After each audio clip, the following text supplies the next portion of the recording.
لا إله إلا الله لا إله إلا الله.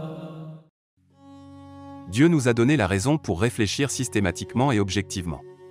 L'analyse objective de certains versets du Coran, à la lumière de découvertes scientifiques modernes, démontre une grande compatibilité entre le Coran et la science moderne.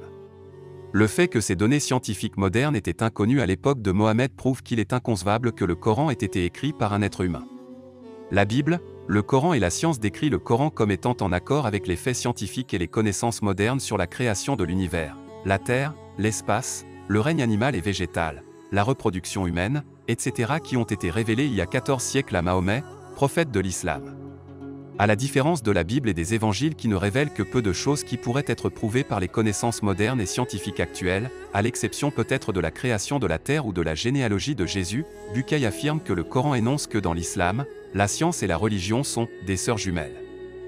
Selon celui-ci, la Bible contient des erreurs scientifiques monumentales et pas une seule ne se trouve dans le Coran, que ces descriptions de phénomènes naturels rendraient compatibles avec la science moderne.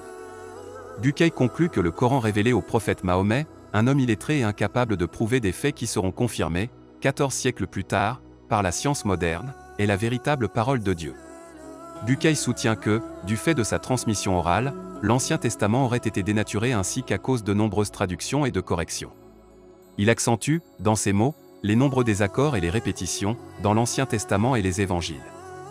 Dans son analyse, Bucaille soutient qu'il s'appuie sur de nombreuses critiques de la Bible, telles que l'hypothèse documentaire. En ce qui concerne le Coran, Bucaille suit cependant la tradition islamique selon laquelle les rouleaux de papier coranique sont dits être recueillis pendant la vie de Mahomet, ce qui assure leur authenticité. Selon lui, la création des cieux et de la terre donne le premier des exemples de la cohérence du Coran avec la science. Les critiques de Bucaille à l'encontre de la Bible se concentrent sur la description de la création donnée par la Genèse, qui, pour lui, contient des incohérences. Il critique certains passages qui déclarent que la Terre était au départ une masse gazeuse et qu'ensuite l'eau y a été placée, ainsi que le fait que les « bêtes de la Terre » n'apparaissent qu'après les oiseaux, opposant cette description de la création à la théorie de l'évolution, tout comme lorsque la Bible affirme que, quand Dieu a créé l'homme, il n'y avait aucune végétation sur la Terre, il n'avait pas encore plu. Bucaille s'appuie également sur le cas de Galilée, qui a été condamné par l'Église catholique.